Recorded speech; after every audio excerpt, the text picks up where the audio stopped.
Page 293, this is the one at the bottom of the page, the Moldau, a very famous melody by Smetana. Nice orchestra piece.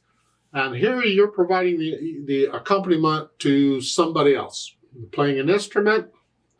It's not really a vocal piece, but it's playing an instrument or whatever, and you're making up the melody, and they're giving you the chords, and you get to have fun with the melody or the chords while they have fun with the melody. First, I want to hear the melody. Well, let's see. It's 2 lines, but there's first and second ending. Keep that in mind. 1 sharp, so it's either G major or E minor, one or the other. If it ends here, ending in E minor, I'm figuring it's an E minor. Doesn't matter. Do the scales and arpeggios for both.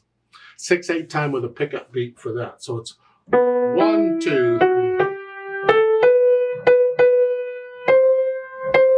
1, 2, 3, 4, 5, 6.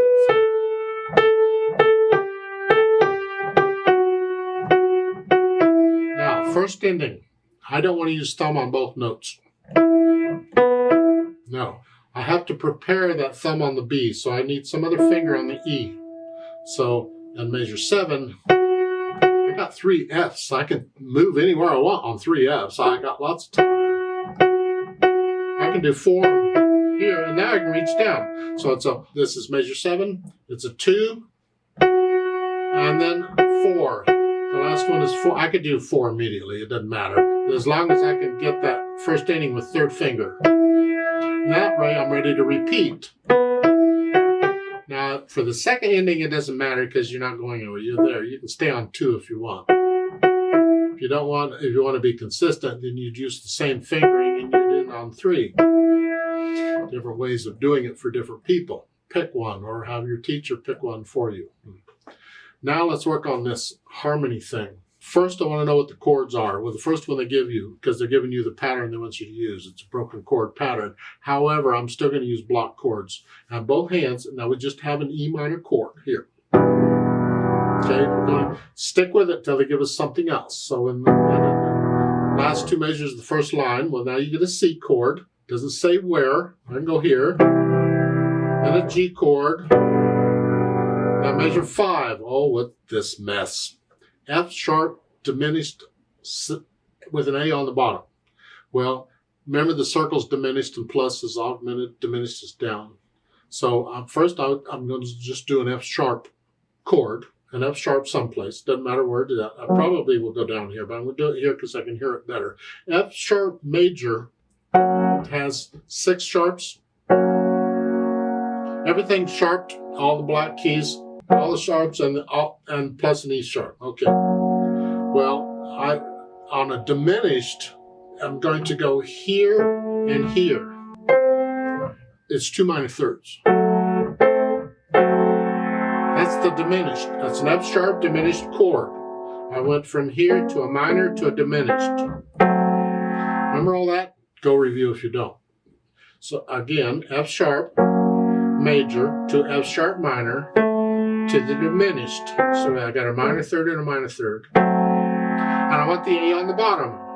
So I invert it, put that on top. That's the arrangement they want. I can't do it up here, I gotta do it down here, but that's it. So I'm gonna go from the G chord to that.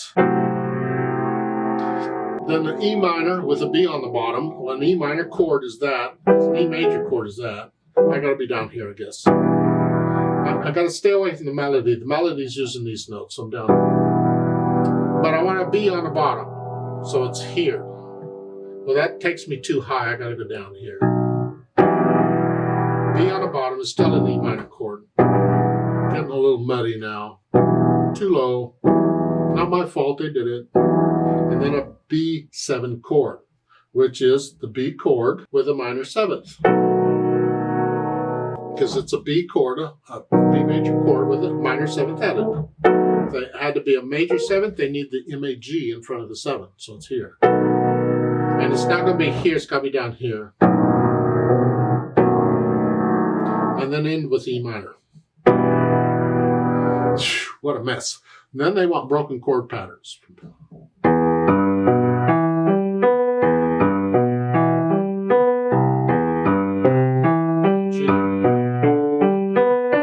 F sharp with an A on the bottom, remember? Okay, they're playing that, so I can do that. E minor with a B on the bottom. That's too high, I gotta do that. Then a B7. Now, a B7 has 4 notes. I can only use 3 of them. Which 3 do I use? So a B major 7th is here. I need the top and bottom, and either one of the middle, but both hands are playing, so I can have one hand do one note and the other hand do the other. So I go here, or whichever one you want, and I like that. And then E minor, and then up here. So you figure out the pattern and where you want to go, and then once you're sort of comfortable with it, and you have no hesitations, and you attempt it with the soloist, and it all falls apart because now you're not only thinking about what you're doing and what chords you're playing, but you're thinking about what the soloist is. Of course, you can always cheat for now and write in all the notes you're going to play in the music and read them. Eventually, though, you want to just get to where you don't have to write in the notes in the music. You're reading the chords and you can just do them. You get so comfortable with seeing these chords, because you'll see them a lot over and over and over, you'll just do them. Now for practice, I'm going to go ahead and play this melody, and you can attempt to play your part with it if you want. So I'm going to give me 5 counts and come in, and then you can come in. I'm going to go slow. This is a fairly fast piece, but for this lesson, I'm going to go slow. 1, 2, 3, ready, go. 1, 2. 1, 2. 2. 2, 3. 2, 3. 2, 3. 2, 3, tie, 2. 1, 2, 3. 2. 1, 2. 2, 3. 1, 2. 2, 3, tie. Repeat. 2. 2. 2. 2, 3. 2, 3. 2, 3. 2, 3, tie. 2. 1, 2, 3. 2. 2. 2, 3. Second ending. 2, 3, 4, 5, off.